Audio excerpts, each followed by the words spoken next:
үндэсний төмөр зам ашиглалтанд орлоо.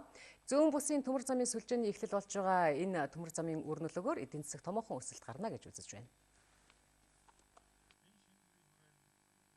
Засгийн газраас Далан задгад 5 толгой, Зүүн Баян, Сайн шанд, Баруун урд Чойвалсан гэсэн хэвтэй төмөр зам барихаар төлөвлөсөн. Энэ замын эхлэл 12 км төмөр зам Дорногой аймгийн Алтан ширээ суманд ашиглалтанд орж байна. Манай улсын төмөр замын тээвэр нь баруунаас урагшаа хөндлөн нэг л гарцтай байсан. Харин одоо хэвтэй тэглэгийн төмөр замыг барьснаар эдийн засгийн шинэ коридор нээгдэх юм а. Монголын газрын суулсрын үйлдвэрийн төмөр замын бүтээн байгуул сая хийгдэж дууссан. Энээс салаалаад бид нар 12 км төмөр замыг одоо 2 сарын дотор барьж байгуул дууслаа. Энэ төмөр зам бол зөвхөн манай компани ажил мэт болооч яг цаашдаа бол маш олон компанийн одоо үйлдвэрийн бүтээгдэхүүн тээвэрлэх түүхий эдийн нэг дэдвэц болно. Улмаар бол улсын хурлын 2012 оны 32 дугаар тогтоороор батлагдсан төмөр замын талаар төрөөс хөрөнд бодлого гэж байдаг л да. Энэ бодлого дотор зүүн тиш сэгүүлсэн замын чиглэсэн замын одоо эхлэл болж байгаа. Төмөр замын шинэ маршрутыг монголчууд өөрсдөө барьж байгуулж байгаа юм. 12 км төмөр замыг барихад 50 гаруй ажлын байр шинээр бий болжээ. Мөн газрын тос боловсруулах үйлдвэр, төмрийн хөдрийг баяжуулах үйлдвэр, кокс ширэм хайлуулах үйлдвэрлэлийг хөгжүүлэх тээвэр энэ замаар хийгдэх юм а.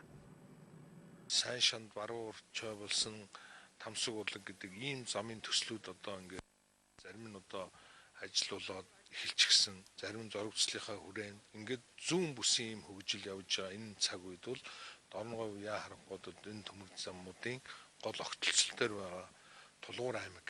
Цаашдаа ч юу энэ дэд үтс бий болсноор бол төр хувийн хөвшил нийлээд олон одоо боловсруулах үйлдвэрүүд баригдаж байна. Захуур чулууны одоо үйлдвэр, боловсруулах үйлдвэр одоо дуусж байна.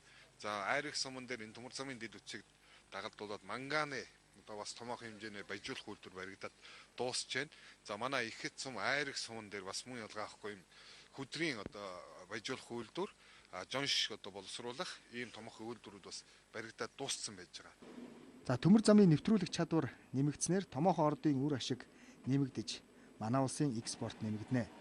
Хийж бүтээгэвэл бүтээн байгуулалтын ажлыг богино хугацаанд чанартай гүйцэтгэх боломж байгааг салбарынхан онцолж байлаа.